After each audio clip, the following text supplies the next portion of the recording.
Here are your Court News Ohio top stories in 5 minutes.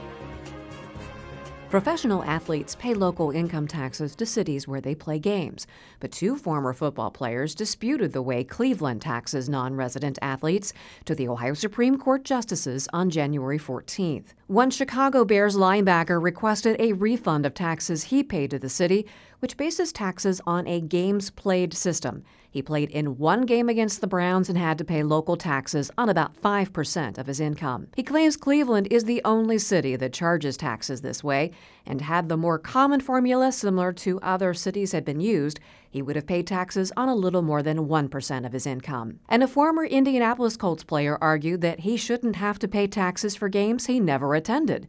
The player was injured and stayed in Indianapolis for treatment during a game against the Browns. The former center said the city's ordinance and state law require a non-resident to perform services within the municipality before the person can be subject to local taxes.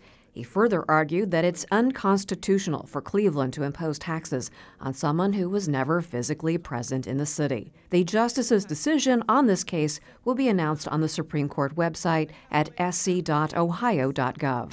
Ohio Supreme Court Justices Sharon Kennedy and Judith French were honored January 14th in front of nearly 300 family and friends during a traditional swearing-in ceremony at the Thomas J. Moyer Ohio Judicial Center in Columbus. Retired Justice Evelyn Lundberg Stratton emceed the program and told Justices Kennedy and French that Ohioans had 2 years to look at their decisions and chose the justices based on their quality of work and for the care and concern they have for the rule of law. It is one of the most wonderful jobs one could possibly have, to have the trust of the entire state of Ohio putting their faith in you to take this position, one of 7, to decide what the law of Ohio means, what the Constitution of Ohio means, and sometimes what the Constitution of the United States means for the people of Ohio.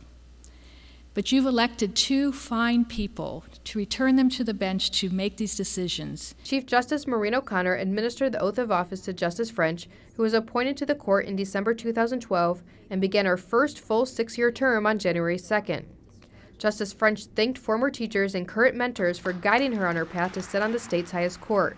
She marveled at the previous 2 years she has served and said this year she intends to support others. No one needs my support more than those who are underserved by our justice system. Having served on the Access to Justice Task Force for just a few months now, I intend to continue serving as a resource for the tremendous legal aid advocates we have in this state. But we need more than another voice for legal aid. We need to bring real change to the structure of legal aid and the court's role in it. Retired Butler County Common Pleas Court Judge Matthew Crehan administered the oath to Justice Kennedy, who began her first full term on January 1st. Justice Kennedy joined the court in December 2012 after she was elected to an unexpired term. Justice Kennedy said sitting on the Supreme Court bench is the greatest honor of her life. I renew my commitment to you and to all the people of Ohio. I plan to continue my educational efforts to the young people and community groups across Ohio, speaking to them about the role of the judicial branch in our republic, how it affects our lives, and the Ohio judicial system. There's a new administrator at the Ohio Supreme Court. Michael Binger started at the court on January 5th. He's the most senior non-elected officer of the court, and he, along with the justices, is responsible for providing oversight to the court's 250 employees and for developing the long-term direction of the judicial branch. Everything I hope that we do here is done to support that work, not only of the Supreme Court, but to the extent that we are engaged in working with the trial courts and the appellate courts, that we're supporting their efforts to make sure that they're providing the citizens of Ohio with the best justice system we possibly can. Binger brings nearly 25 years of experience in judicial administration and government affairs. Before coming to the Supreme Court, Binger worked as a judicial reform advisor in Kosovo and as Missouri's and South Dakota's state court administrator.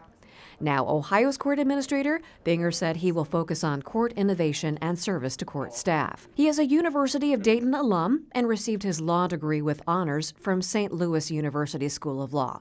He's married and has 2 sons. That's a look at Court News Ohio's top stories. Visit courtnewsohio.gov for the latest headlines on Ohio's courts.